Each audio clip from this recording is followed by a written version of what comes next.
ساری کائنات کو اللہ پاک نے اپنی قدرت سے وجود بخشا ہے۔ خالق اللہ ہے تو مالک بھی اللہ ہے، رازق بھی اللہ ہی ہے، اللہ کے سوا کو رزق دینے والا نہیں۔ اور اللہ پاک نے انسان کا رزق آسمانوں میں رکھا ہوا ہے، زمین سے آتا دکھائی دیتا ہے۔ فی السماء رزقکم وما توعدون، رزق اور جس چیز کا وعدہ کیا گیا ہے آسمانوں میں ہے، یعنی آسمان والے کے ہاتھ میں ہے، زمین میں دکھائی دیتا نظر آ رہا ہے۔ آسمان چاند آسمان میں ہے، تالاب میں دکھائی دیتا نظر آ رہا ہے۔ رزق آسمان والے کے ہاتھ میں ہے، زمین میں دکھائی دیتا نظر آ رہا ہے۔ تو ہر بچے کا رزق اللہ نے لکھا ہوا ہے، اس کے پیدا ہونے سے ہزاروں سال پہلے لکھ دیا ہے، یہ مالدار ہوگا یا غریب ہوگا، خوش وقت ہوگا یا بدبخت ہوگا، یہ لکھا جا چکا ہے۔ تقدیر کی دو قسمیں ہیں، ایک تقدیر مبرم، ایک تقدیر معلق۔ تقدیر مبرم کا مطلب یہ ہے یہ اٹل ہے، یہ بدلے گی نہیں، اور تقدیر معلق کا مطلب یہ ہے کہ اگر یہ توبہ کرے گا، استغفار کرے گا، دعا مانگے گا، اعمال کرے گا، اللہ اس کو ٹال دے گا۔ تو بندے کا رزق اللہ نے لکھا ہے، پہلے سے لکھا ہے، اتنا ہی ملے گا جتنا لکھا ہے، نہ اس سے کم ملے گا نہ اس سے زیادہ ملے گا۔ آسمان کا دروازہ، رزق کا دروازہ 7 آسمانوں سے اوپر ہے، نہ وہ رات کو بند ہوتا ہے نہ وہ دن کو بند ہوتا ہے۔ انسان کے اعمال اوپر جاتے ہیں اور اس کا رزق اوپر سے نیچے آتا ہے۔ یہ رزق اترتا ہے اس کے خرچ کے بقدر، اس کی عطا کے بقدر۔ زیادہ خرچ کرے گا زیادہ اترے گا، تھوڑا خرچ کرے گا تھوڑا اترے گا، لیکن اترے گا وہی جو اللہ نے لکھا ہوا ہے۔ اس لیے آدمی چاہے چوری ڈاکہ کرے اور چاہے نیک اعمال کرے، اتنا ہی ملے گا جو مقدر ہے۔ اگر چور صبر کر لیتا، اس کو اللہ حلال طریقے سے یہ رزق پہنچا دیتا۔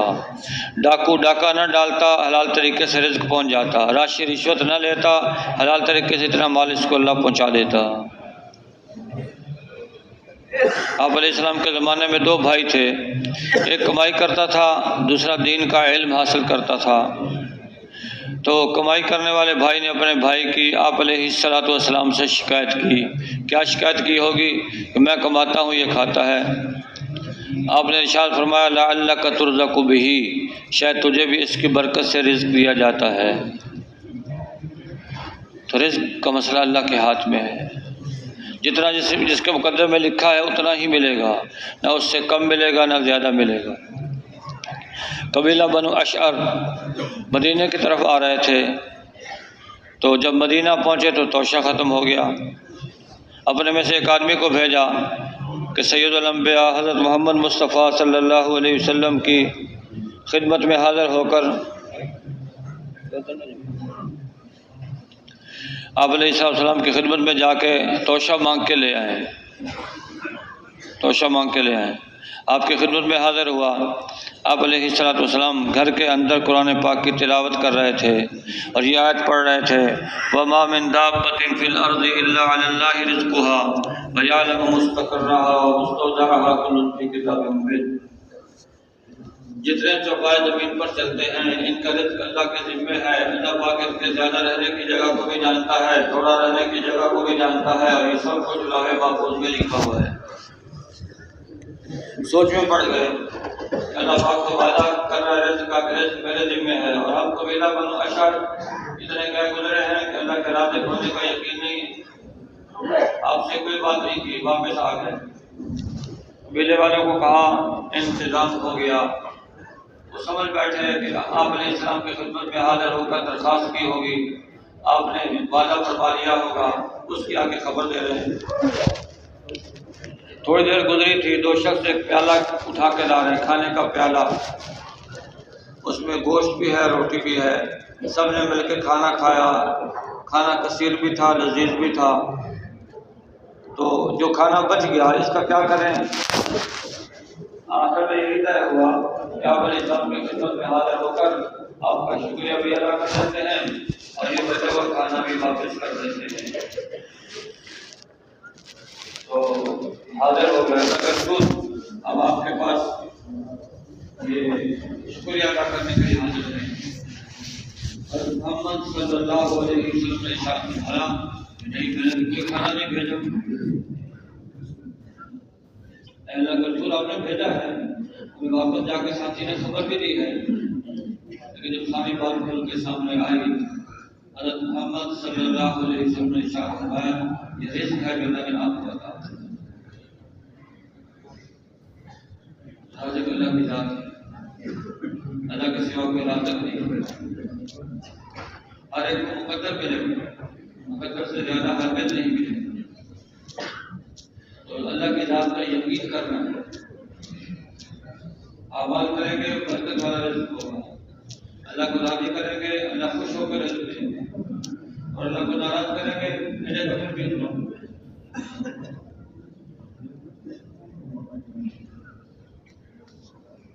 پرندوں کا رازق اللہ ہے، صبح سویرے خالی پیٹ اپنے گھونسلوں میں نکلتے ہیں، شام کو پیٹ بھرے واپس آتے ہیں۔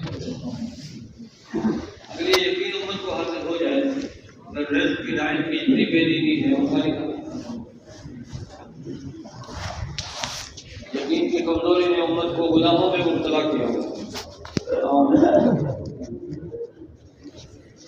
بعض دفعہ اللہ پاک رزق دشمن کے ہاتھ سے بھی رزق پہنچا دیتا ہے، دشمن کے ہاتھ سے رزق جیسے ہم موسیٰ علیہ السلام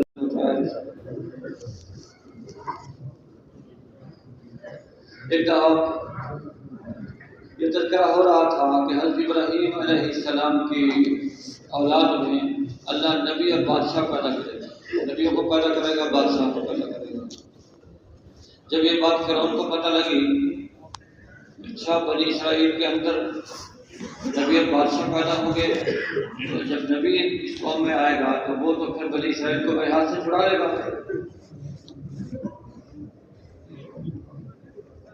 تو ارکان دولت کو جمع کر کے سوچنے لگے اس مصیبت سے ہم اس مصیبت اور اس آفت سے ہم کیسے بچ سکتے ہیں۔ یہ طے پایا کہ بنی اسرائیل ان کے ہاں میں بچہ پیدا ہو اس کو قتل کر دیا، سپاہی مقرر ہو گئے، اہل باطل کی تدبیر کرتے ہیں اللہ کی تدبیر کرتے ہیں، اللہ کی تدبیر غالب ہے۔ چنانچہ حضرت ہارون علیہ السلام اس سال پیدا ہوئے جس سال بچوں کے زندہ رکھنے کا سال تھا، کوئی خطرہ نہیں تھا، پالا پوسا بڑے ہو گئے۔ حضرت موسیٰ علیہ السلام کو اللہ نے اس سال میں پیدا کیا جس سال میں بچوں کے قتل کرنے کا حکم جاری ہو چکا تھا۔ اب اللہ نے پال کے دکھایا کہ کر اس کو مار کے دکھا، میں نے اس کو زندہ رکھنے کا ارادہ کیا۔ اور حضرت موسیٰ علیہ السلام کی والدہ کو اللہ پاک نے یہ بات سجھا دی کہ تم بچے کی جان پہ خوف نہ کرو، میں اس کو تیرے پاس واپس لوٹاؤں گا اور تیری آنکھوں کو ٹھنڈک اس کو بنوں گا۔ اور موسیٰ علیہ السلام کی والدہ پالتی رہی، پیدا ہوئے تو حکم آیا کہ اس کو دریا میں ڈال دیں، صندوق میں ڈالا، دریا نیل میں چھوڑ دیا۔ اب بچہ بہتا بہتا اس جگہ پر پہنچا جہاں فرعون کی بادیاں نہانا دھونا کرتی تھی، دریا نیل پر انہوں نے صندوق پکڑ لیا، صندوق پکڑ کے دیکھا صندوق ہے بند ہے، کھولنے کا ارادہ کیا، پھر سوچنے لگی اگر ہم نے کھول لیا اس کے اندر کوئی مال و متاع ہوا تو مائی آسیہ فرعون کی بیوی وہ کہے گی تم نے اس میں سے کچھ رکھ لیا، ایسا کرتے کھولتے نہیں سیدھا وہیں لے جاتے۔ سارے فل متفق ہو گئی، وہ صندوق لے گئی مائی آسیہ کے پاس، مائی آسیہ نے صندوق کھولا تو اس کے خوبصورت بچہ اللہ پاک نے کہا وَأَلْقَيْتُ عَلَيْكَ مُحَبَّةً مِّنِّي، اے موسیٰ آپ کے اوپر میں نے اپنی محبت کی چادر ڈال دی۔ جو ہی مائی آسیہ نے دیکھا تو اس کے دل میں حضرت موسیٰ علیہ السلام کی محبت آ گئی، تو ارادہ کیا کہ اس کو میں اپنا بیٹا بناؤں گا۔ ادھر سے وہ چڑیا کاٹنے لگے، سپاہی بول کے بچے کو ہمارے حوالے کرو، یہ بنی اسرائیل کا بچہ ہے، کی وجہ سے ڈالا ہے دریا میں. انہوں نے کہا کہ چھوٹا سا بچہ ہے، اس ایک بچے سے بنی اسرائیل کی طاقت کیا بڑھ جائے گی، اس سے ان کی افرادی قوت مضبوط ہو جائے گی. میں فرعون سے بات کرتی ہوں، اس کی جان بخشی کراتی ہوں. فرعون سے بات کی جا کے کہ یہ بچہ ہے، ہمارے پاس اولاد نہیں ہے، اس کو بچہ بنا کے پالیں گے، یہ ہماری آنکھوں کی ٹھنڈک بنے گا. فرعون نے کہا تیری آنکھوں کی ٹھنڈک تو بن سکتا ہے، میری آنکھوں کی ٹھنڈک نہیں بنے گا. آپ علیہ السلام نے ارشاد فرمایا اللہ کی قسم اگر فرعون بھی یہ کہہ دیتا کہ میری آنکھوں کی بھی ٹھنڈک بنے گا، اللہ اس کو حضرت موسیٰ علیہ السلام کو فرعون کی آنکھوں کی ٹھنڈک بنا دیتے.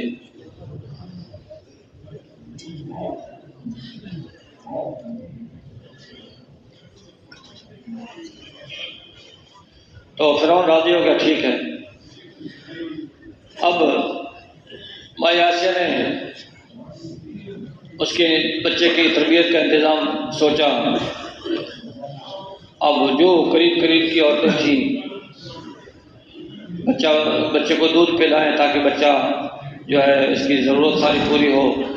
اب وہ کسی کی چھاتی کو قبول ہی نہیں کر رہے حضرت موسیٰ علیہ السلام، اللہ کا حکم ہے. بڑی عورتیں آئیں، انہوں نے بڑی کوششیں کی لیکن نہیں. ادھر حضرت موسیٰ علیہ السلام کی والدہ کے دل میں اللہ نے ڈالا، اللہ پاک نے ڈالا، شیطان نے وسوسہ ڈالا پہلے کہ تم نے تو بچہ دریا کے حوالے کر دیا، تمہارے پاس ہوتا سپاہی آتے قتل کر دیتے، چلو کفن دفن کر کے تسلی تو ہو جاتی کہ بچہ چلا گیا اللہ کے پاس. اب تو تم نے دریا کے حوالے کر دیا، ہو سکتا ہے دریائے جانور اس کو کھا لیں، ڈوب کے مر جائے، پتہ نہیں کیا ہو اس کا. اب ان کی شیطان نے وسوسہ ڈال دیا. اللہ کا وعدہ بھول گئی کہ تیری طرف لوٹاؤں گا اس کو، اس کی حفاظت کروں گا.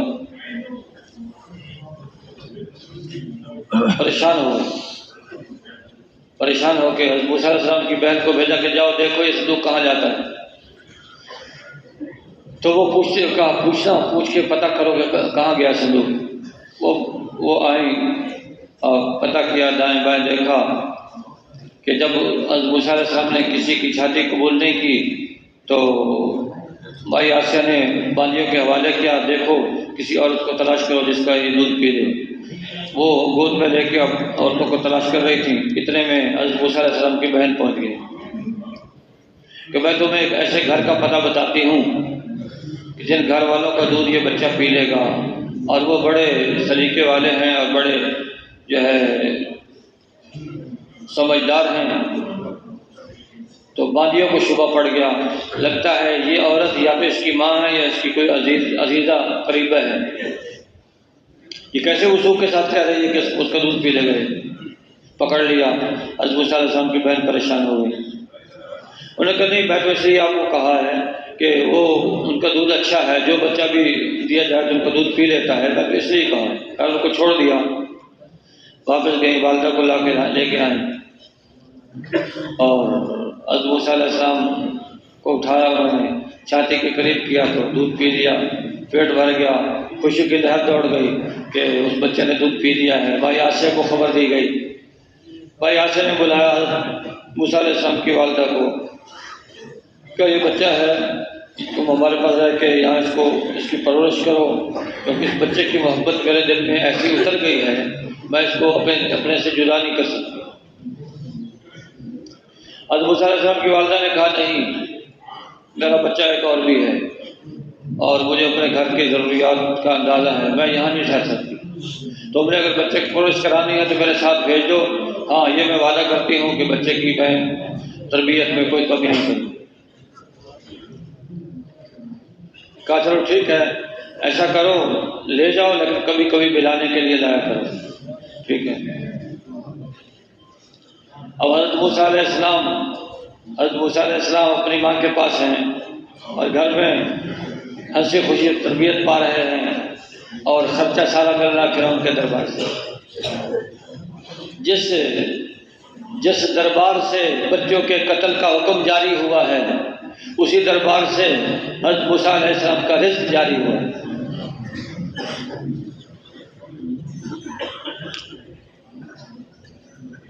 اب جب ذرا توانا ہو گئے، مضبوط ہو گئے، تو مائی آسیہ نے کہا بچے کو ملانے کے لیے جاؤ.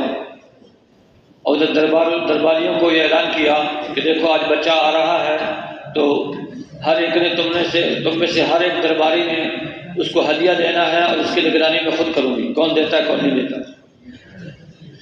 تو حضرت موسیٰ علیہ السلام کی والدہ جب لے کے چلی بچے کو، تو ہدایہ شروع ہو گئے، باری باری سارے ہدیے دے رہے ہیں۔ مائی آسیہ کے پاس پہنچے تو مائی آسیہ نے بھی ہدیہ دیا ان کی والدہ کو، اور پھر بچے کو اٹھا کے لے گئی فرعون کے پاس کہ فرعون بھی ان کو ہدیہ دے گا۔ فرعون نے اپنی گود میں بچے کو لیا، حضرت موسیٰ علیہ السلام نے فرعون کی داڑھی پکڑ کے زمین کی طرف جھکا دیا۔ درباریوں نے کہا دیکھا یہ وہی بچہ ہے، کیسے تجھے جھکا دیا نیچے کو؟ فرعون نے کہا ہاں یہ وہی بچہ ہے، یہ مجھے پست کر کے میرے پر غالب ہونا چاہتا ہے۔ سپاہیوں کو بلایا، آؤ کرو اس کو قتل۔ تو وہ چھریاں لے کے پہنچ گئے۔ مائی آسیہ نے کہا بچہ ہے، بے خبری میں کیا ہے، بچے تو ایسا کرتے ہی ہیں۔ کہا نہیں، دیکھا نہیں کیسے جھکایا مجھے ایسے۔ کہا اچھا چلو امتحان لے لو اس کا، ایک پلیٹ میں 2 انگارے رکھو، دوسری پلیٹ میں دو موتی رکھو، اگر انگاروں کی طرف بڑھا تو نادانی کی وجہ سے نہیں عمل کیا ہے، اور اگر موتی اٹھائے تو پھر میں آپ کو ارادے میں دخل نہیں دوں گی۔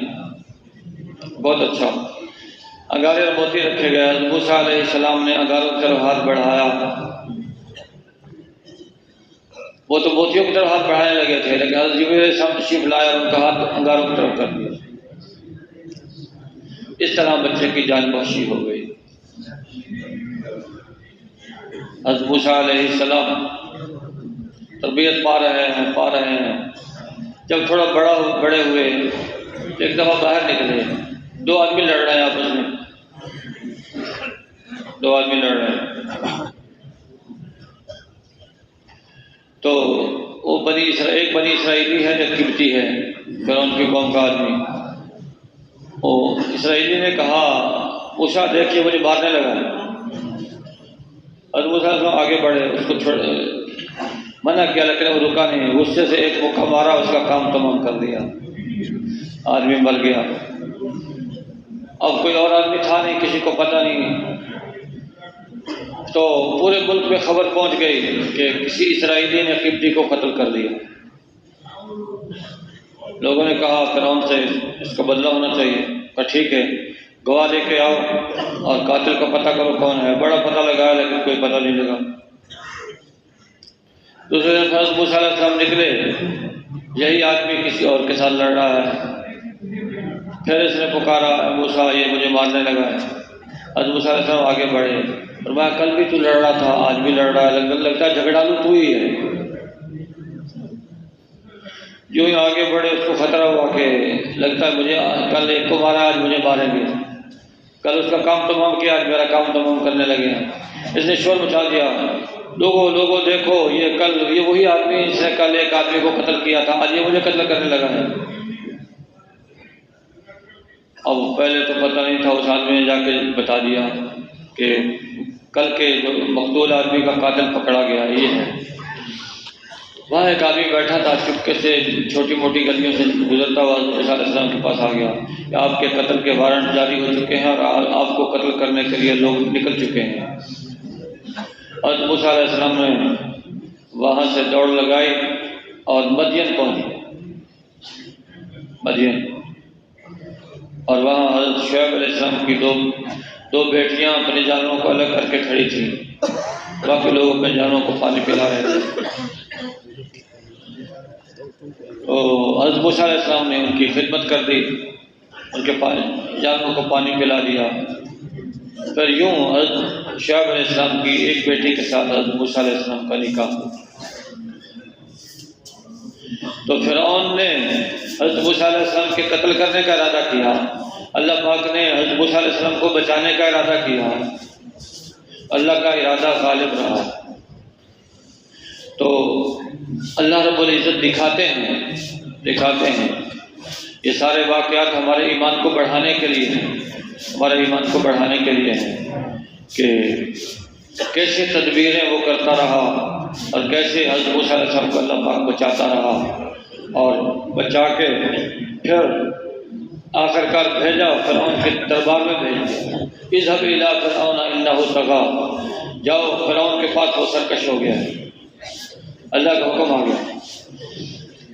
حضرت موسیٰ علیہ السلام نے کہا باری تعالیٰ میرا بھائی ہارون وہ فصیح لسان ہے، اس کو میرے ساتھ کر دیں۔ اللہ نے بہت سارے احسانات گنوائے اور پھر کہا اذهبا الى فرعون انه طغى، تم دونوں جاؤ فرعون کے دربار میں، وہ سرکش ہو گیا ہے۔ کہا باری تعالیٰ اس کا آدمی مار کے آیا تھا، ایسا نہ ہو کہ وہ میرے اوپر زیادتی کرے۔ اللہ پاک نے فرمایا تم جاؤ، جو کرے گا میں دیکھ لوں گا۔ حضرت موسیٰ علیہ السلام حضرت ہارون علیہ السلام تشریف لے آئے اور آ کے کہا میں رسول رب العالمین ہوں، میری رسالت پر ایمان لاؤ، اللہ کی ربوبیت پہ ایمان لاؤ۔ پھر انہوں نے کہا تو وہی آدمی جو ہمارا آدمی مار کے بھاگا تھا، وہی موسیٰ تو ہے؟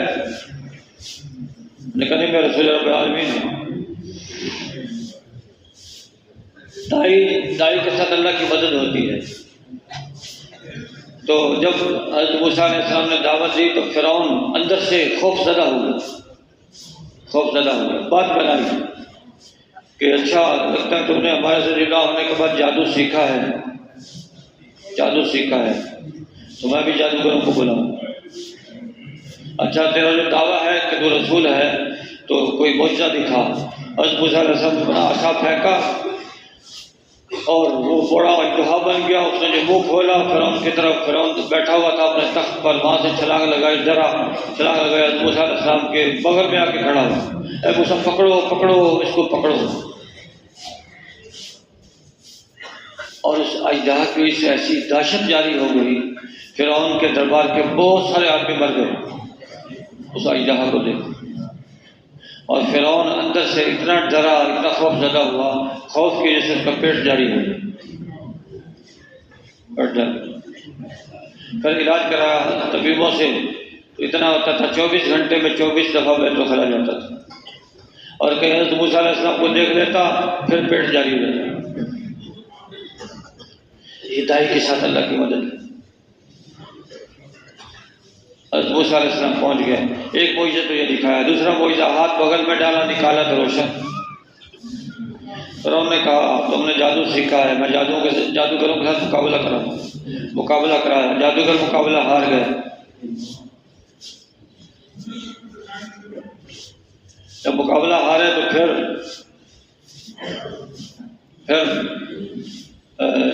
فرعون اور ان کے درباریوں کا ارادہ ہوا بنی اسرائیل کے بچوں کو پھر قتل کرائے۔ تو قوم نے کہا موسیٰ علیہ السلام سے اے موسیٰ آپ کے آنے کا تو ہمیں کوئی فائدہ نہ ہوا، آپ کے آنے سے پہلے بھی ذلیل، آپ کے آنے کے بعد بھی ذلیل۔ فرعون نے پہلے بھی ہمارے بچوں کو قتل کیا، اب دوبارہ ہمارے بچوں کو قتل کرنے کا سوچ رہے ہیں۔ حضرت موسیٰ علیہ السلام نے قوم سے کہا قال موسیٰ لقومہ استعینوا باللہ واصبروا ان الارض للہ یورثها من یشاء من عبادہ۔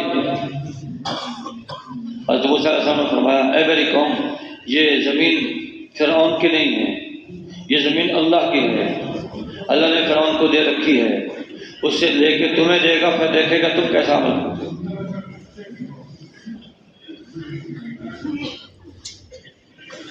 جادوگروں میں سے بھی جادوگر بھی ایمان لے آئے۔ فرعون نے کہا اچھا بے اجازت کے بغیر تم ایمان لائے ہو، اس کا مطلب یہ تمہارا بڑا ہے، تم اس کے چھوٹے ہو، تم نے میرے ساتھ دھوکہ کیا ہے۔ جادوگر سمجھ گئے کہ حضرت موسیٰ علیہ السلام کا سانپ ہمارے سانپوں کو نگل گیا ہے، تو یہ جادو کا سانپ نہیں، جادو کا سانپ تو کھاتا پیتا نہیں ہے، یہ نبوی طاقت ہے، نبوی طاقت، وہ تو ایمان لے آئے۔ فرعون بھی اندر سے تو مان گیا تھا کہ حضرت موسیٰ علیہ السلام حق نبی ہیں، لیکن ملک نے ہاتھ سے نہ چلا جائے اس لیے ایمان نہیں لائے۔ اور جب کوئی حق کو سمجھتے ہوئے پھر اوندھا ہو جاتا ہے، حق کو نہیں مانتا، پھر اللہ اس کے دل پر مہر لگا دیتے، اس کے دل پر اللہ نے مہر لگا۔ حضرت موسیٰ علیہ السلام نے بڑے معجزے دکھائے، بڑے موجے دکھائے. کہے تعالیٰ حضرت موسیٰ علیہ السلام کی دعا سے ٹھیک دور ہو گیا. پھر مینڈکوں کا عذاب آیا، حضرت موسیٰ علیہ السلام کی دعا سے دور ہو گیا. پھر پانی خون بن گیا، حضرت موسیٰ علیہ السلام کی دعا سے دور ہو گیا. تو 8-9 معجزے دیکھنے کے بعد پھر بھی ایمان نہ لایا. پھر اللہ نے بحیرہ کلدم میں ڈبو کے اس کا کام تمام کر دیا. اللہ اللہ ہے. اللہ پاک ارشاد فرماتا ہے اننی انا اللہ لا الہ الا انا فاعبدنی، میں ہی اللہ ہوں، میرے سوا کوئی معبود نہیں، میرے خود پر ایمان لاؤ، میری عبادت کرو. اللہ کو ایسے ماننا جیسے اپنی قوت اور قدرت کے ساتھ. تو یوں اللہ نے بنی اسرائیل کی طرف حضرت موسیٰ علیہ السلام کو بھیجا اور اپنی قدرت کا اظہار فرمایا. ایسے قوم سبا کی طرف اللہ نے 13 نبیوں کو بھیجا. 13 نبی آئے، انہوں نے آ کے دعوت دی. قوم نے بات نہ مانی. ایک نبی، دوسرا، تیسرا، 13 کے 13 آئے. اللہ نے ایسے باغ دیے تھے ان کو، بہترین پھل، بہترین راستے بنے ہوئے اور بہت صاف ستھری فضا تھی. لیکن جب نہ مانا، اللہ نے چوہوں کو مسلط کیا، ڈیم کو توڑا، اسی ڈیم کے ذریعے سے ان کے سارے باغات کو خراب کر دیا. اللہ اللہ ہے. اس اللہ پہ ہمارا ایمان ہے. وہ سب کچھ کرنے والا ہے، قدرت والا ہے. تو اللہ کے احکامات کو پورا کرنے کے لیے، اللہ کے احکامات کو پورا کرنے کے لیے بھائیو کسی مال کی ضرورت نہیں کہ مال ہوگا تو احکامات پورے ہو سکتے ہیں، مال نہیں ہوگا تو احکامات پورے نہیں ہو سکتے. نہیں، احکامات کو پورا کرنے کے لیے ایمان کی شرط ہے. ایمان کے بغیر عمل معتبر نہیں ہے. قیامت کے دن جب اعمال نامہ رکھا جائے، جب اعمال تولے جائیں گے تو ترازو عدل قائم کیا جائے گا. مسلمانوں کے اعمال بھی تولے جائیں گے اور تول کے جو ہے نیکیاں اور بدیاں بتا دی جائیں گی، یا نیکیاں زیادہ ہیں یا بدیاں زیادہ ہیں. لیکن یہ ترازو مسلمانوں کے لیے رکھا جائے گا، کافروں کے لیے نہیں. عمل کے عمل ہونے کے لیے ایمان شرط ہے. عمل کے عمل ہونے کے لیے ایمان شرط ہے. اور کافر نے جو اعمال کیے ہیں اس میں ایمان نہیں ہے. عمل کے بغیر، ایمان کے بغیر عمل معتبر نہیں ہے. اس لیے ان کو حکم ہوگا سیدھا جہنم. ایمان والوں کے اعمال تولے جائیں. جس کی نیکیوں کا پلڑا بھاری ہوا جنت میں، جس کی بدیوں کا پلڑا بھاری ہوا دوزخ میں.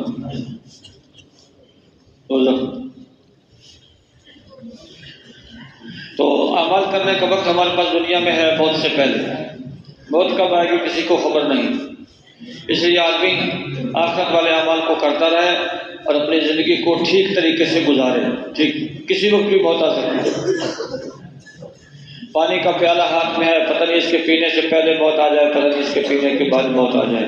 ایک سانس آیا ہے دوسرے کی امید نہیں، ایک قدم رکھا ہے دوسرے کی امید نہیں. صبح ہوئی ہے تو شام کی امید نہیں، شام ہوئی تو صبح کی امید نہیں. کتنے لوگ ہیں ایک رمضان انہوں نے پایا ہے، اگلے رمضان کے آنے سے پہلے دنیا سے چلے گئے.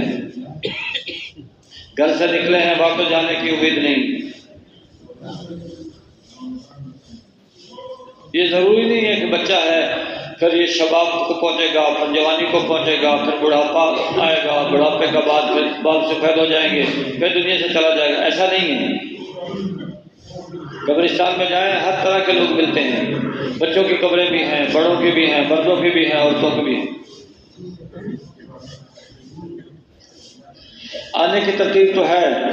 پہلے دادا دنیا میں آیا ہے، پھر اس کا بیٹا آیا ہے، پھر اس کا بیٹا آیا ہے. دادا ہے، پھر باپ ہے، پھر بیٹا ہے. لیکن جانے کی ترتیب نہیں ہے. باپ زندہ ہے، بیٹا چلا گیا ہے. دادا زندہ ہے، پوتا چلا گیا ہے. یہ ترتیب ہے.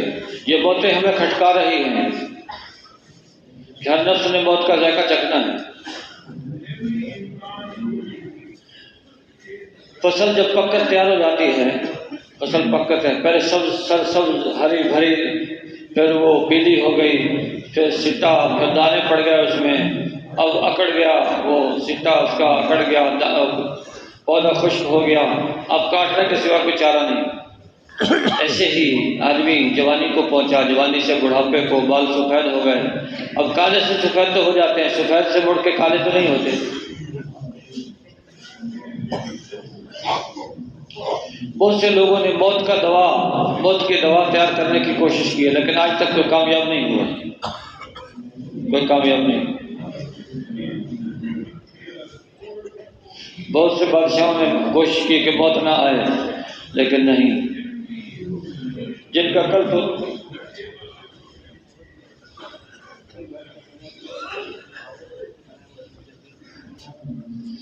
تو بہت سے لوگوں نے دوا تیار کیا، موت کی دوا کسی کو ملی نہیں، بڑی تلاش کی ہے، تلاش کے بعد آخر ناکام ہوئے ہیں۔ ہر ایک کو جانا ہے، بادشاہ نہ رہے اور وزراء نہ رہے، انبیاء اور اولیاء نہ رہے، میں نے اور آپ نے بھی جانا ہے۔ آج سے 100 سال پہلے جو لوگ دنیا میں چلتے پھرتے ہیں وہ کہاں ہیں؟ اور 100 سال کے بعد یہ جو مجمع بیٹھا ہوا ہے، ان میں سے شاید ہی کوئی باقی رہے۔ محفل کا حیران وہی، مہمان بدلتے رہتے ہیں۔ یہ زمین وہی ہے جو حضرت آدم علیہ السلام کے زمانے میں تھی، آسمان وہی ہے جو حضرت آدم علیہ السلام کے زمانے میں تھی، یہ پہاڑ وہی ہیں، سورج چاند ستارے وہی ہیں، لیکن رہنے والے بدل رہے ہیں۔ اور یہ دنیا کی رنگینیاں ہمیں دھوکے میں نہ ڈال دیں۔ اس دنیا نے بہت سو کو دھوکہ دیا ہے۔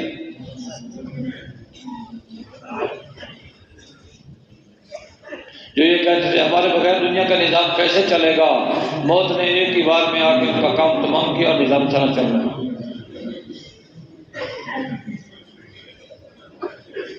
جب آدمی کی موت آتی ہے تو پاؤں کے انگوٹھے سے روح نکلنا شروع ہوتی ہے، ہر جوڑ پہ روح اٹکتی ہے۔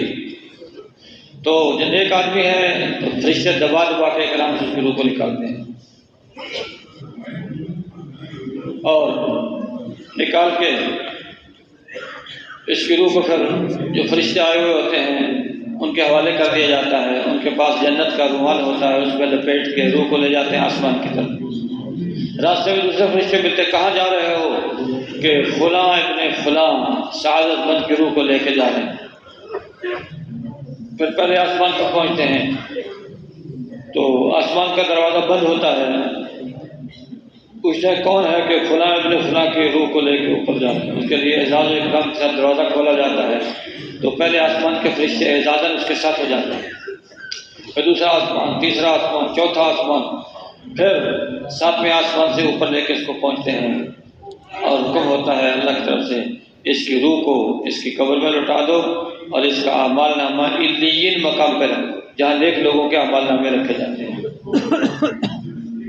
اس کی روح کو قبر میں لوٹا دیا جاتا ہے۔ پھر جب قبر میں یہ روح لوٹتی ہے تو پھر قبر کے فرشتے منکر نکیر اس سے سوال کرتے ہیں، تیرا رب کون ہے؟ تیرا رسول کون ہے؟ تیرا دین کیا ہے؟ یہ ٹھیک جواب دیتا ہے۔ پھر جنت کی طرف سے کھڑکی کھل جاتی ہے، جنت کا بچھونا لا کے بچھا دیا جاتا ہے، یہ آرام سے سو جاتا ہے۔ اور جو برا آدمی ہے جب اس کی روح نکلتی ہے تو ہر جوڑ پہ روح اٹکتی ہے، فرشتوں کے پاس ہتھوڑا ہوتا ہے، وہ زور سے مارتے ہیں، ہڈیاں ریزہ ہو جاتی ہیں، پھر اگلا جوڑ، پھر اگلا جوڑ، روح نکال کے اور ایک پرانا ٹاٹ ہوتا ہے اس میں ڈال دیتے ہیں، فرشتے لے کے جاتے ہیں۔ راستے میں پوچھتے ہیں فرشتے کہاں جا رہے ہو؟ کہ فلاں بدبخت کی روح کو لے کے جا رہے ہیں۔ پہلے آسمان پہ پہنچتے ہیں تو دروازہ کھلوانے کے لیے کہتے ہیں کون؟ کہ یہ فلاں بدبخت کی روح ہے، اس کے لیے دروازہ نہیں کھولا جاتا، وہیں سے نیچے پٹخ دیا جاتا ہے، وہ روح بھی آ کے میت میں ڈل جاتی ہے۔ پھر حساب والے فرشتے آ جاتے ہیں، اس سے تینوں سوال کرتے ہیں، وہ کہتا ہاں لا ادری، میں نہیں جانتا رب کون ہے، رسول کون ہے، دین کیا ہے۔ تو پھر دوزخ کی طرف سے کھڑکی کھل جاتی ہے، دوزخ کا بچھونا لا کے بچھا دیا جاتا ہے۔ کیا مطلب کسی تقریب میں رہے گا، اس تقریب میں نیک آدمی جو قبر میں رکھا جاتا ہے، دائیں طرف سے نماز آ جاتی ہے، بائیں طرف روزہ آ جاتا ہے، سر کی جانب تلاوت ذکر آ جاتی ہے، پاؤں کی جانب وہ پاؤں آ جاتے ہیں جن پہ چل کے مسجد میں جایا کرتے ہیں۔ اور جس نے نماز نہیں پڑھی، روزہ نہیں رکھا، قرآن کی تلاوت اور ذکر نہیں کیا، مسجد کی طرف کبھی چل کے نہیں گیا، تو اس کی قبر کا کیا بنے گا؟ آخرت کی منزلوں میں سے پہلی منزل قبر ہے، قبر میں جانا ہے، آدمی چاہے ڈوب کے مر جائے، چاہے آگ میں جل جائے، چاہے قبر میں دفن کیا جائے، اس کا حساب ضرور ہوگا، حساب ضرور حساب ہوگا۔ اس لیے اللہ کے نبی نے کیا ارشاد فرمایا، عقل مند کون ہے؟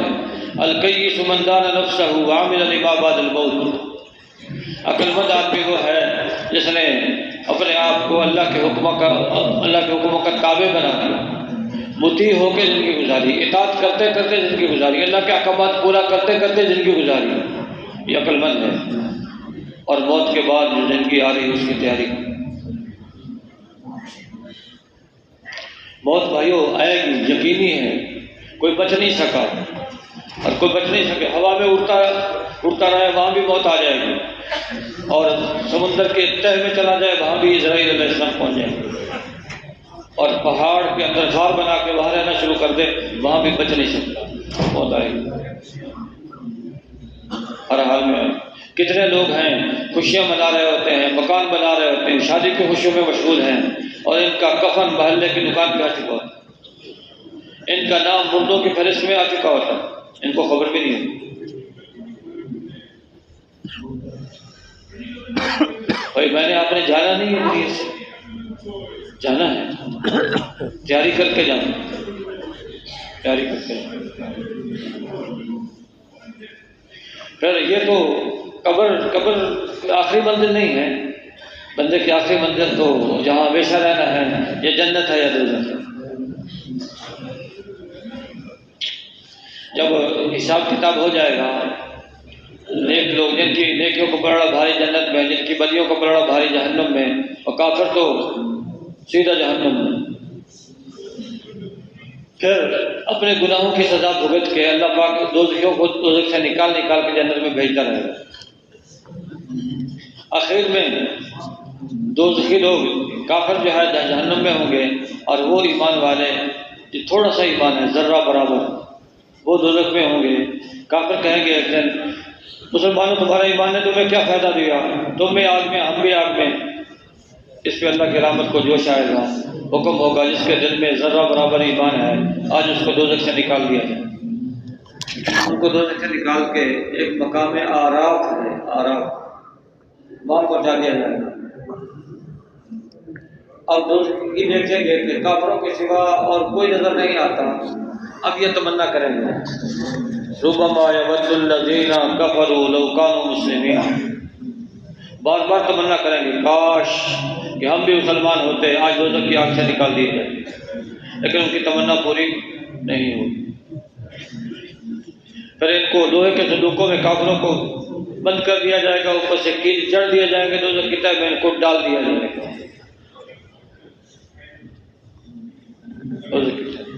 وہ جو مسلمان، ان کو اللہ پاک جنت عطا فرمائے گا۔ کیسی جنت ہوگی؟ کسی کے آنکھ نے دیکھی نہیں، کسی کے کان نے اس کا حال سنا نہیں، کسی کے دل پر اس کا خیال گزرا نہیں، ایسی جنت اللہ دے گا۔ آدمی جنت کے دروازے کو دیکھتا دیکھتا حیران رہ جائے گا، پھر حوروں کو دیکھے گا اس میں گم ہو جائے گا، پھلوں کو کھائے گا، ایک پھل کو کھاتے کھاتے سالہ سال کھاتا رہے گا، مختلف لذتیں ذائقے اٹھائے گا۔ لیکن یہ جنت کی ملے گی کس کو؟ جو اللہ کے سامنے کھڑا ہونے سے ڈرا، مجھے اللہ کے سامنے جانا ہے، اور اللہ کے سامنے جا کے پھر حساب و کتاب ہوگا، پھر جنت دوزخ کا فیصلہ ہوگا۔ وَلِمَنْ خَافَ مَقَامَ رَبِّهِ جَنَّتَانِ، جو اللہ کے سامنے کھڑا ہونے سے ڈرا اس کے لیے دو باغ ہوں گے، دو باغ۔ کیسے ہوں گے؟ ذواتا افنان، شاخوں والے ہوں گے، ہرے بھرے پھل لدے ہوئے اور بہترین سرسبز۔ فیہما عینان تجریان، ان باغوں کے اندر دو چشمے ہوں گے اور وہ چشمے جاری ہوں گے۔ آدمی چشمہ نکلتا ہے، لوگ دیکھنے کے لیے جاتے ہیں کیسے پانی ابل رہا ہے، تو اس جنتی کے باغ میں دو چشمے ہوں گے۔ فیہما من کل فاکہۃ زوجان، تو پھل ہوں، قسم قسم کے پھل ہوں گے، قسم قسم کے پھل۔ دنیا کے اندر تو اگر آدمی کئی پھلوں کا ذائقہ حاصل کرنا چاہے تو مختلف پھلوں کو ملا کر اس کو کھاتا ہے، لیکن جنت ایک ہی پھل کے اندر مختلف پھلوں کے ذائقے ہیں۔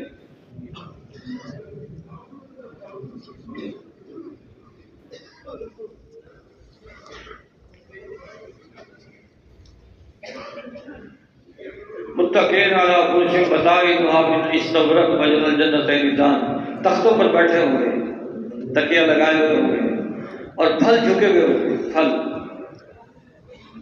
اس طرح سے۔ دنیا کے اندر تو درخت کا پھل ہے، یا تو بٹے مار مار کے آدمی اس کو توڑتا ہے اور یا اوپر چڑھ کے توڑتا ہے یا کسی اور طریقے سے اس کو حاصل کرتا ہے۔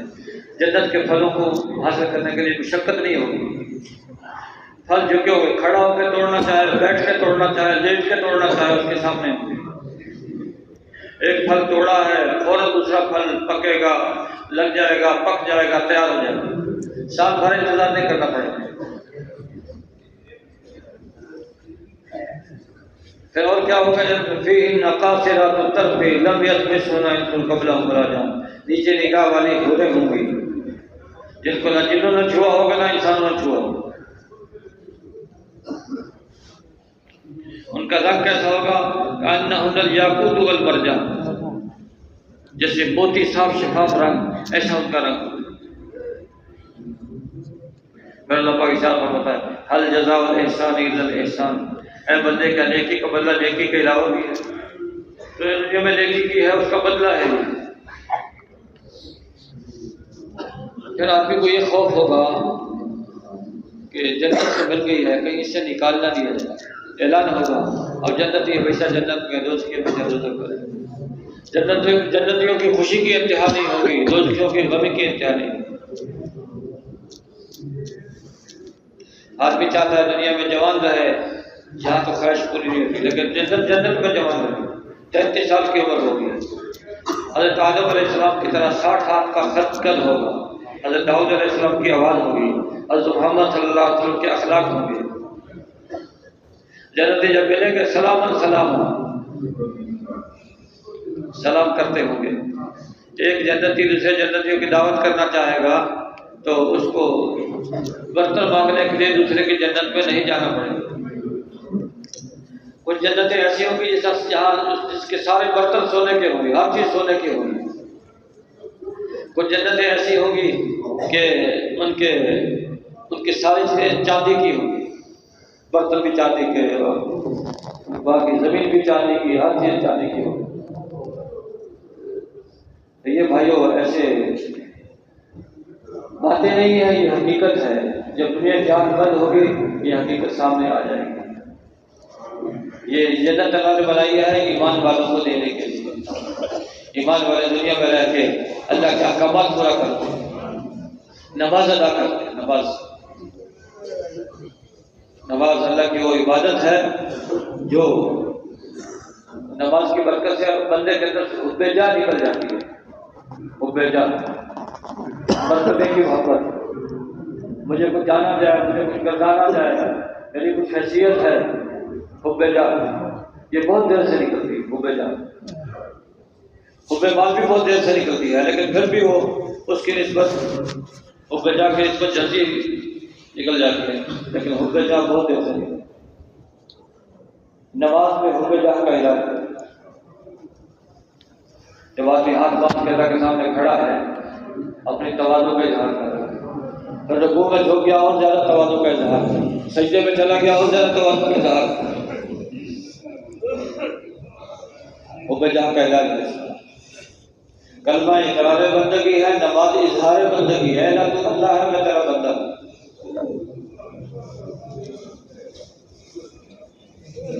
تو لیکن بھائیو یہ جو نماز ہے، اس نماز سے اللہ ہمارے کام بنائے گا، جب بنائے گا جب ہماری نماز ہو۔ حضرت انس رضی اللہ تعالیٰ عنہ کے بعد میں جب خشکی آ گئی، خشک ہونے لگا، نماز پڑھی، بادل آیا، بارش برسی، پاک سرا، یہ ہے نماز۔ تو ایک صحابی، ایک تو واقعہ فضائل اعمال میں ہے، ایک حدیث میں واقعہ ہے۔ اس کے علاوہ واقعہ کہ ایک صحابی جو ہے لوگوں کا مال لے کے کاروبار کرتے تھے. ایک دفعہ ایک خچر والا جو ہے اس کو لے گیا اور جنگل میں پہنچ کر اس کو قتل کرنے کا ارادہ کیا. جب آگے بڑھا تو اسے کہا مجھے نماز پڑھنے دو. نماز پڑھی. نماز پڑھنے کے بعد کہا جلدی کرو. نماز پڑھ کے فارغ ہوا, قتل کرنے کے لیے آگے بڑھا. اس کے منہ سے نکلا یا اول الاولین یا ارحم الراحمین یا ارحم الراحمین. تو آواز آئی کہ اس کو قتل نہ کرو. جب دیکھا بھائی دیکھا آدمی کوئی نظر نہیں آ رہا, آواز کہاں سے آئی؟ جب کوئی نظر نہیں آیا پھر آگے بڑھا قتل کرنے کے لیے. پھر آواز آئی اس قتل نہ کرو. تیسری بات اس نے پھر کہا یا ارحم الراحمین. اتنے میں ایک شخص آیا, نیزا اس کو مارا اور مار کے اس کا کام تمام کر دیا. اس کو کہا تم اب جاؤ جہاں جانا. اس نے کہا اے شخص مجھے بتا تو صحیح تو ہے کون؟ اس نے کہا میں چوتھے آسمان کا فرشتہ ہوں. تو نے پہلی دفعہ یا ارحم الراحمین کہا, پھر دوسری دفعہ کہا, تیسری دفعہ کہا, تیسری دفعہ میں تیرے پاس ہوں. یوں نماز اور یوں دعا بندے کو پہنچتی ہے جب بندہ اللہ کی طرف متوجہ ہو جاتا ہے. ایسی چیز ہے. بچانے والا اللہ ہے. جیسے ہم اللہ کو یاد رکھیں, وہ مختار کل ہے, سارے اختیارات اس کو حاصل ہیں. بندے پہ جو حالات آ رہے ہیں کیف و متفق نہیں آ رہے ہیں, خود بخود نہیں آ رہے ہیں, اللہ کے بھیجنے سے آ رہے ہیں. ان احوال کے ٹھیک کرنے والا بھی اللہ ہے. احوال نماز میں توبہ استغفار ہے. جب توبہ استغفار کرے گا, اللہ سے مانگے گا, اللہ اس کے گناہوں کو بھی معاف کر دے گا, اس کے کام بھی بنا دے گا. لیکن نماز کے قبول ہونے کے لیے رزق کے حلال ضروری ہے. دعا کے قبول ہونے کے لیے رزق کے حلال ضروری ہے.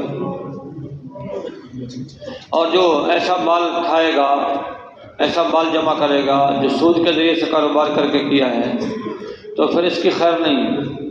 ایک تو دنیا میں اس کے مال کو اللہ بیٹھ دے گا.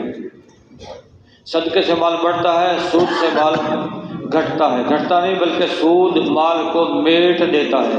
ایک وقت آئے گا اس کا دیوالیہ ہو جائے گا. دیوالیہ ہو جائے گا.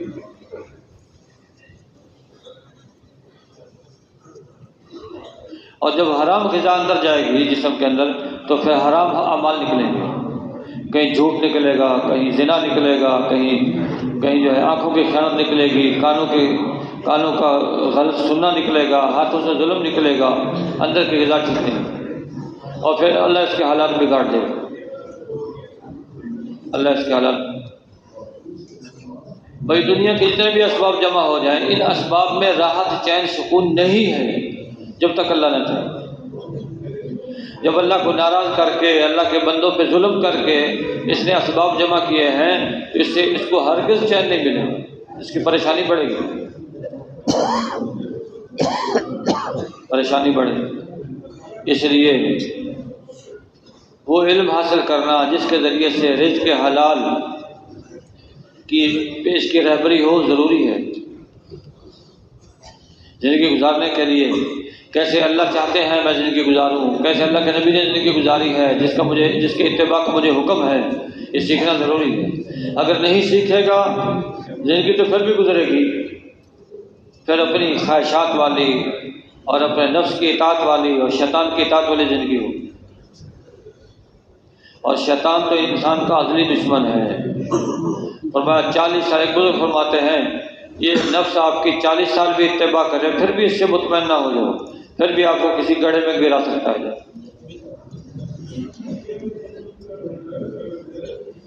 علم کے ذریعے سے ہم بچ سکتے ہیں شیطان. ایک عالم شیطان پر 1000 عابدوں سے زیادہ بھاری ہے. 1000 عابدوں کو برگلانا شیطان کے لیے آسان ہے, ایک عالم کو برگلانا مشکل ہے.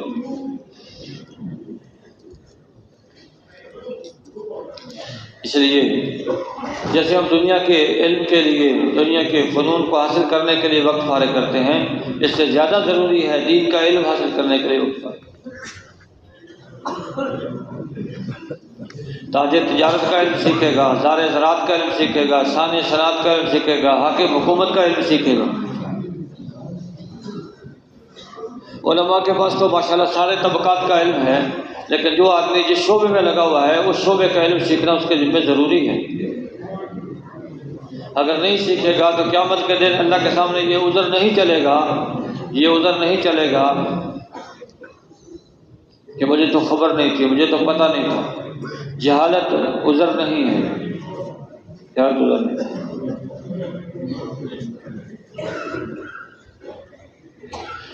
علم کو سیکھنا ہے، اس پہ عمل کرنا ہے۔ عالم کون ہے؟ عالم وہ ہے جو قرآن حدیث میں غور کرے اور اس پر عمل کرے۔ معلومات کا نام علم نہیں ہے۔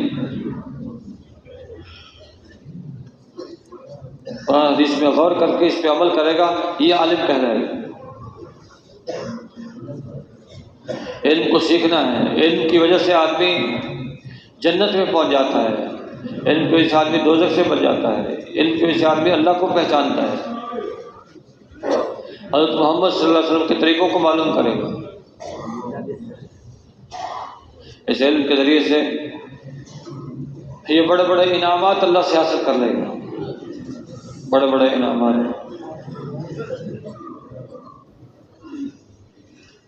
جیسے دعوت سے آدمی کا ایمان بڑھتا ہے، ایسے ذکر سے بھی آدمی کے ایمان میں قوت پیدا ہوتا ہے۔ قرآن پاک کی تلاوت سے بھی ایمان میں مضبوطی آتی ہے۔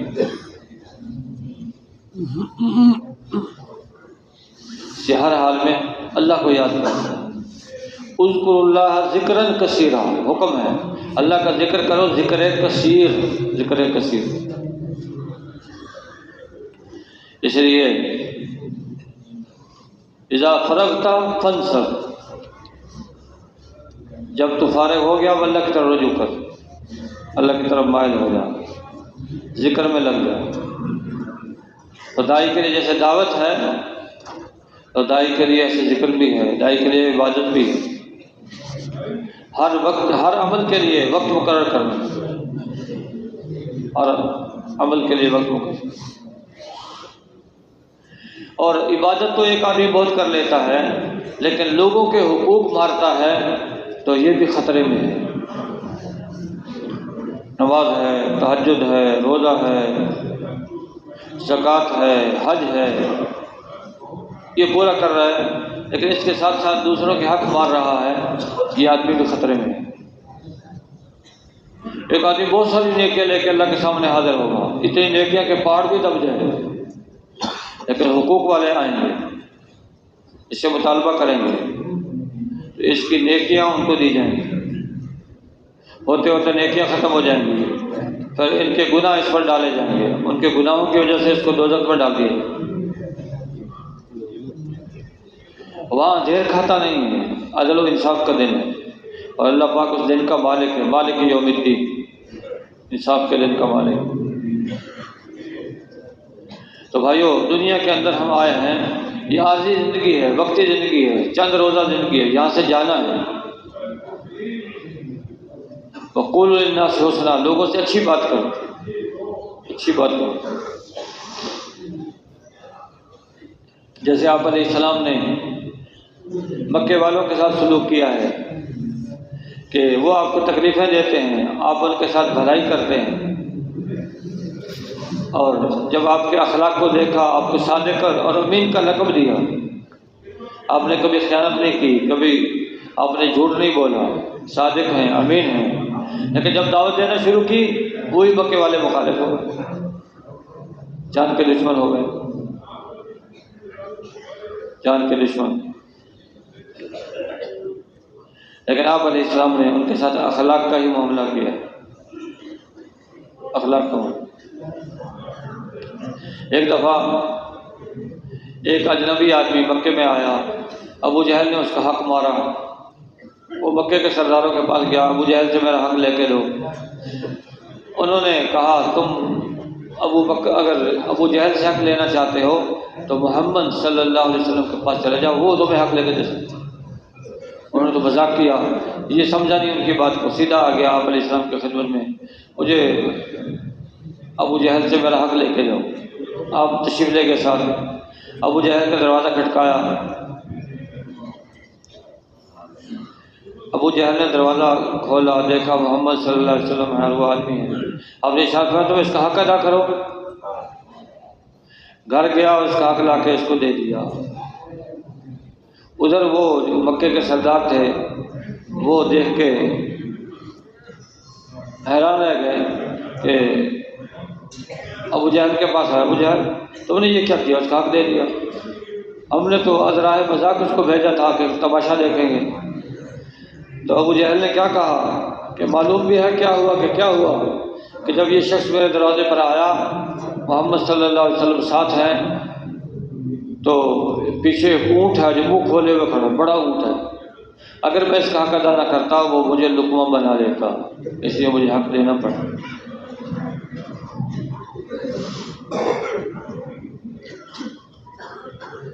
آپ کا سلوک لوگوں کے ساتھ بہت اچھا سلوک، آپ غریبوں کا خیال رکھتے تھے، بیواؤں کا سہارا تھے، اور فقراء کے مددگار تھے، مددگار۔ ایک دفعہ ایک شخص آیا آپ کے پاس، فقر و فاقہ کی حالت تھی، خستہ حال۔ آپ نے لوگوں کو صدقے کی ترغیب دی، صدقے کی ترغیب، اس پہ صدقہ کرو۔ ایک آدمی نے کھڑا ہو، حضور میرے پاس اتنا اتنا مال ہے میں اس کو دے دوں گا۔ بس اس کی وجہ سے مجلس میں جتنے آدمی تھے سب نے کچھ نہ کچھ اس کو دیا۔ اللہ کے نبی خوش ہوئے، فرمایا کیا فرمایا کہ یہ جو پہلا آدمی ہے جس نے کہا میرے پاس اتنا اتنا مال میں اس کو دے دوں گا، تو یہ سب کے اجر کا باعث بن گیا، اس کی وجہ سے سب نے صدقہ کیا ہے، تو ان صدقہ کرنے والوں کو بھی اجر ملے گا، لیکن سب کے صدقے کا ثواب جمع کر کے اس کو ملے گا۔ لوگوں کے ساتھ بھلائی، لوگوں کے ساتھ خیر خواہی، جو آدمی لوگوں کے ساتھ بھلائی کرے گا اللہ اس کے ساتھ بھلائی کرے گا۔ اللہ پاک، بعض لوگ ایسے ہوتے ہیں کہ چھوٹوں کی حاجت کو بڑوں تک پہنچانے کا ذریعہ بن جاتے ہیں۔ افسر کے ساتھ تعلق ہے، بڑے کے ساتھ تعلق ہے، چھوٹے آدمی کی حاجت بڑے تک پہنچا دی۔ اب دیکھنے میں تو یہ معمولی سا کام ہے، لیکن اللہ کے ہاں اس کی بڑی قدر ہے۔ یہ آدمی جو چھوٹوں کے حاجتوں کو بڑوں تک پہنچانے کا ذریعہ بن جائے گا، قیامت کے دن جب لوگ پل صراط سے گزریں گے اور ان کے قدم ڈگمگائیں گے، اللہ پاک اس آدمی کے قدموں کے ڈگمگانے سے اس کی حفاظت فرمائے گا اور جنت میں چلا جائے گا۔ چھوٹوں کی حاجت بڑے تک پہنچا گئی۔ اور عمل کے لیے اخلاص ضروری ہے، لیکن خدمت والا عمل ایسا ہے اس میں ادنا اخلاص بھی چل جاتا ہے، ادنا اخلاص، بلکہ اخلاص نہ بھی ہو جب بھی گزارا چل جاتا ہے۔ فاحشہ، عورت نے کتے کے بچے کو پانی پلایا، کتا نجس، خنزیر کے بعد نجس جانور ہے، اللہ پاک نے بخشش فرمائی، بخشش فرمائی۔ اس میں اخلاص کہاں تھا؟ ایسے بعض لوگ خدمت خلق میں ماشاءاللہ کہیں پل بنوا دیا، کہیں سڑک بنوا دی، کہیں لوگوں کے نفع کے لیے جو ہے وہ کہیں پانی کا انتظام کر دیا، تو یہ ایسا عمل ہے کہ اس کا اجر اس کو ملتا رہے گا جب تک یہ اس کی نیکی باقی رہے گی، اس کا ضرور۔ یہ بھی بہت بڑے نیکی کا کام ہے، لیکن سب سے بڑا نیکی کا کام کیا ہے؟ سب سے بڑا نیکی کا کام یہ ہے ایک آدمی دوزخ کے راستے پہ جا رہا ہے، پیار محبت سے اس کا راستہ بدل دو، اس کو جنت کے راستے پہ ڈال دو، یہ سب سے بڑا اکرام، اس سے بڑا اکرام کوئی نہیں۔ اور یہ کام اللہ نے نبیوں سے لیا ہے، اور یہ کام حضرت محمد صلی اللہ علیہ وسلم نے کیا ہے۔ ساری زندگی لوگوں کو خیر کی طرف بلایا، خیر کی طرف دعوت دی، یہ سب سے بڑا اکرام ہے۔ اور دین دنیا میں نبیوں کے اخلاق سے پھیلا ہے، نبیوں کے اخلاق سے۔ جہاد تو اس وقت ہے کہ ہم دعوت لے کے ان کے پاس گئے، دعوت کے لیے جہاد ہے، دعوت لے کے ان کے پاس گئے ہیں، اسلام قبول کر لیا وہ ہمارے بھائی ہیں، اسلام قبول کیا نہیں، اچھا چلو ٹھیک ہے، اگر قبول نہیں کرتے تو ہمیں اپنے یہاں سے گزر کے آگے جانے دو، تاکہ آگے لوگ جو دوزخ کی آگ کی طرف جا رہے ہیں ان تک ہم دعوت کو پہنچا دیں، پھر بھی ان کے ساتھ جہاد نہیں۔ خود ہماری دعوت کو قبول کرتے نہیں، گزر کے آگے جانے نہیں دیتے اور ان تک دعوت کو پہنچائیں، رکاوٹ بنے ہوئی، تو اس رکاوٹ کو دور کرنے کے لیے جہاد ہے۔ جہاد بھی دعوت کے لیے دعوت۔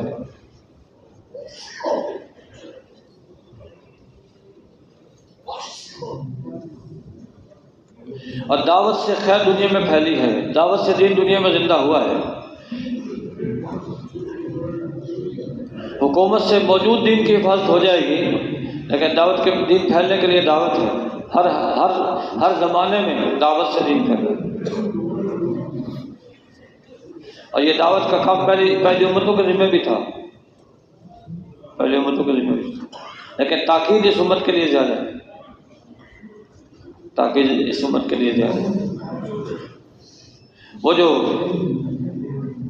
بنی اسرائیل کا آدمی، اللہ پاک نے حکم دیا حضرت جبرائیل علیہ السلام کو کہ اس بستی کو الٹ دو، باری تعالیٰ اس کے اندر بڑا نیک آدمی ہے، اتنی دیر کے لیے بھی آپ کی نافرمانی نہیں کی جتنی دیر میں آنکھ بند کر کے کھول لیں۔ کیا حکم ہوا؟ اقلبھا علیہ و علیہ، اس بستی کو، بستی اس عابد سمیت اس بستی کو الٹ دو۔ کیوں؟ فَإِنَّ وَجْهَهُ لَمْ يَتَمَعَّرْ فِي سَاعَةً قَطُّ، اس لیے کہ اس کا چہرہ کبھی میرے بارے میں بدلا نہیں ہے، اپنی عبادت تو کمال درجے کی ہے، دوسروں کی فکر بالکل نہیں کی، اس لیے اللہ کی پکڑ میں آ گئی، قیامت میں الگ ہو جائے گا ان سے، لیکن دنیا میں۔ حضرت عائشہ صدیقہ رضی اللہ عنہ پوچھا اللہ کا رسول، ایسے حال میں بھی ہم تباہ و برباد ہو سکتے ہیں جب کہ ہم میں صلح موجود ہو؟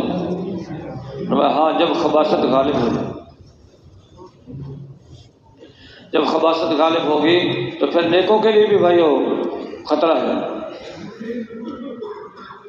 ان کی نمازیں، ان کی نیکیاں، ان کی عبادتیں پکڑ سے بچا نہیں سکیں۔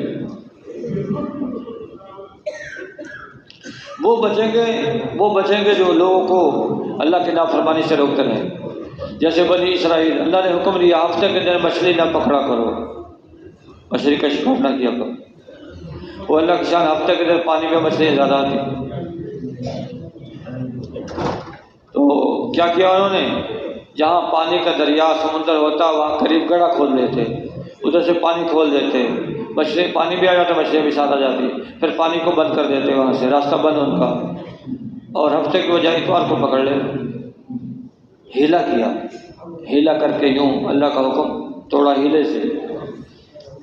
دوسرے لوگوں نے ان کو سمجھایا کہ دیکھو اللہ کا حکم ہے، اللہ کے حکم کو پورا کرو ورنہ اللہ کی پکڑ میں پکڑے جاؤ گے۔ انہوں نے بات نہیں مانی، بلکہ اسی بستی میں پہلے اکٹھے رہ رہے تھے، یہ الگ ہو گئے، نافرمان الگ ہو گئے، فرمانبردار الگ ہو گئے، بیچ میں دیوار کھینچ دی۔ ایک دن اٹھے وہ، کیا دیکھتے ہیں دیوار کی دوسری طرف کوئی آواز ہی نہیں ہے، جہاں انسان بستا ہے وہاں آواز ہوتی، کوئی آواز نہیں ہے۔ انہوں نے جو دوسری طرف دیکھا وہ تو انسان ہے ہی نہیں، کوئی بندر ہے، کوئی خنزیر ہے۔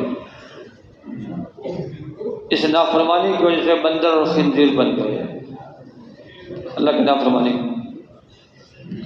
لیکن پہلی امتوں کو تو ایسا ہوا، ان کی شکلیں مسخ ہو گئیں۔ حضرت محمد صلی اللہ علیہ وسلم کی امت کی شکلیں مسخ نہیں ہوئی آپ علیہ السلام کی برکت سے۔ اتنا ذکر آتا ہے قیامت کے قریب کچھ لوگوں کی شکلیں بدلیں۔ صاحب نے پوچھا اللہ کے رسول کیوں؟ وہ مسلمان نہیں ہوں گے؟ کہ نہیں، مسلمان ہوں گے، روزے رکھتے ہوں گے، نمازیں پڑھتے ہوں گے، حج کرتے ہوں گے، پھر گانے کے شوقین ہوں گے، رات کو گانا سنتے سنتے سو جائیں گے، صبح اٹھیں گے تو ان کی شکلیں بدل چکی ہوں۔ چلیے اتنا تو آتا ہے، باقی امت پوری کی پوری اس کی شکل مسخ ہو جائے ایسا نہیں ہو۔ آپ علیہ السلام سارے نبیوں کے سردار ہیں، سارے نبیوں کے سردار ہیں، اور یہ امت ساری امتوں کے سردار ہے۔ قیامت کے دن جب اللہ پاک نبیوں سے پوچھے گا تم نے میرا پیغام پہنچایا امتوں تک، وہ کہیں گے اللہ ہم نے تیرا حکم پہنچا دیا امتوں تک۔ امتوں سے پوچھیں گے میرے نبیوں نے میرا حکم پہنچایا تمہارے تک، وہ کہیں گے کوئی نہیں پہنچایا۔ نبی کہیں گے پہنچایا، امتیں کہیں گے نہیں پہنچایا، حکم ہوگا اچھا گواہ لے کے آؤ، گواہ لاؤ۔ پھر امت محمدیہ گواہی دیں گی، اے اللہ ہم گواہی دیتے ہیں تیرے نبیوں نے تیرا حکم ان امتوں تک پہنچایا ہے۔ وہ امتیں کہیں گی یہ تو اس وقت موجود ہی نہیں تھے، یہ کیسے گواہی دے گے؟ امت کہے گی باری تعالیٰ تیرے قرآن میں ہم نے یہ پڑھا اور تیرے نبی نے ہمیں خبر دی ہے، اس پہ ہم گواہی دیتے ہیں، اس پہ اس امت کی گواہی قبول کی جائے، نبیوں کے حق میں امت کی گواہی قبول کی جائے۔ یہ اعزاز اللہ نے دیا حضرت محمد صلی اللہ علیہ وسلم۔ آپ رحمت للعالمین ہیں، آپ کے طریقے بھی رحمت ہیں، جو آپ کے طریقوں کو اختیار کرے گا تو اللہ کی رحمت کو حاصل کرے گا۔ ایک ایک رحمت سے اللہ کام بناتا۔ ساری دنیا کے اندر ماں جو بچے پر رحم کرتی ہے، حتیٰ کہ گھوڑی بھی اپنے بچے پر کھر نہیں رکھتی، جتنے پرندے درندے چرندے جانور کیڑے مکوڑے سب کے دل میں جو رحم ہے، یہ اللہ کی وہ رحمت ہے جو ایک رحمت کو اللہ نے تقسیم کیا پوری مخلوق پر، پوری مخلوق۔ اللہ کی رحمت برسے گی جب حضرت محمد صلی اللہ علیہ وسلم کا اتباع کریں۔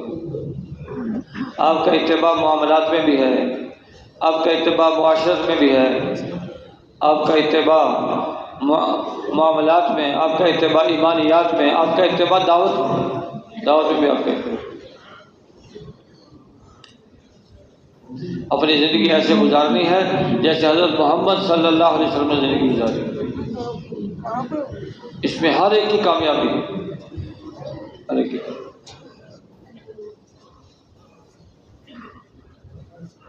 ایک دفعہ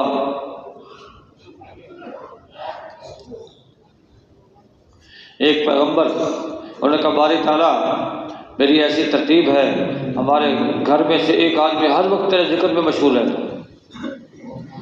ارشاد فرمایا اللہ پاک یہ میری توفیق ہے، یہ میری توفیق ہے، اگر میری توفیق شامل حال نہ ہو تو آپ ایسا نہیں کر سکتے، کبھی میں آپ کو دکھا دوں گا۔ تو باری باری وہ ایسے اللہ کے عبادت میں مشغول رہتے۔ ایک دفعہ ایسے آیا کہ وہ پیغمبر اللہ کی عبادت میں مشغول ہیں، حضرت داؤد علیہ السلام، تو رات کا وقت ہے، عبادت کر رہے ہیں، ذکر میں مشغول ہیں۔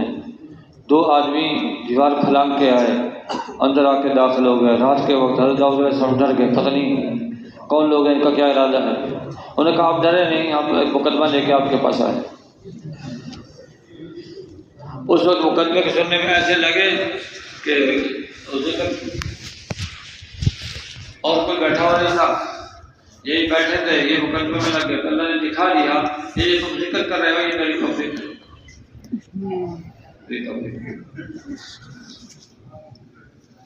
آپ علیہ السلام نے دنیا کے اندر زندگی گزاری ہے، تو شروع میں دعوت نہیں آئی۔ آپ علیہ السلام نے زندگی گزاری بہت اچھی زندگی گزاری، لوگوں کے ساتھ شفقت کا معاملہ کیا اور لوگوں کے ساتھ بھلائی کا معاملہ کیا۔ پھر جب 40 سال کی عمر ہوئی پھر اعلان نبوت فرمایا، 40 سال تو اعلان نبوت سے پہلے لوگ آپ کی تعریفیں کرتے ہیں، آپ کا احترام کرتے ہیں، اپنے فیصلے آپ سے کرواتے ہیں۔ فیصلے ایک دفعہ جب بیت اللہ کی تعمیر ہو رہی تھی، اہل بکر نے تعمیر کی، اب حجر اسود کے نصب کرنے کا وقت آیا تو اختلاف ہو گیا لوگوں میں۔ قبائل وہ کہیں جی ہمارا قبیلہ رکھے گا یہ حجر اسود دیوار میں، دوسرا کہ ہمارا. انہوں نے فیصلہ کیا کل کو اس طرف سے جو آدمی آئے گا وہ ہمارا فیصل ہوگا. تو اس دن آپ علیہ السلام نکلے، آپ صلی اللہ علیہ وسلم کو فیصلہ کریں گے، یہ فیصلہ کریں گے. آپ نے چادر لی، چادر اپنے دست مبارک سے حجر اسود پہ رکھا اور ان قبائل کے سرداروں کو کہا اس کو پکڑو. ایک نے ایک کونا پکڑا، دوسرے دوسرا کونا، دوسرے تیسرا کونا، سب نے اوپر اٹھایا، اپنے دست مبارک سے اٹھا کے حجر اسود کو دیوار میں نصب کر دیا. سارے راضی ہو گئے، سب آپ کو حکم بناتے تھے، فیصل بناتے تھے. لیکن جو ہی آپ علیہ السلام نے دعوت دینا شروع کی، یا ایھا الناس قولوا لا الہ الا اللہ تفلحوا، اے لوگو لا الہ الا اللہ کہہ لو کامیاب ہو جاؤ گے، تو آپ کی مخالفت شروع میں تو مخالفت تھوڑی تھی، لیکن بڑھتے بڑھتے یہاں تک مخالفت بڑھ گئی. مکے میں کوئی آدمی باہر سے آتا، مکے والے اس کو سمجھاتے دیکھو یہاں محمد صلی اللہ علیہ وسلم کی بات نہیں سنی. تو فیض ابن عمر دوسی رضی اللہ عنہ آئے اپنے کسی ذاتی کام سے، مکے والوں نے سمجھایا اس کو کہ دیکھو آپ یہاں آئے ہیں، آپ کو یہاں کے نفع نقصان کی باتیں بتانا ہماری ذمہ داری ہے. یہاں ایک شخص ہے جادوگر، اس کی بات نہیں سنی. اتنے کان بھرے کہ کانوں میں روح پھنس گئی. ایسا نہ ہو کہ بنا ارادی طور پر ان کی بات میرے کان میں پڑ جائے. آ گئے سوچنے لگے میں قبیلے کا سردار ہوں، سمجھدار بھی ہوں، اچھے برے کو جانتا ہوں، اگر میں ان کی بات سن لوں، اچھی لگے قبول کروں، برے لگے رد کروں، اس میں کیا حرج ہے؟ کانوں کے روح نکال کے باہر پھینک کے سیدھے آپ کے پاس پہنچے. اے محمد میرے اوپر اپنا دین پیش کرو. آپ نے قرآن کی آیتیں پڑھی، دین پیش کیا تو اسلام قبول کر لیا.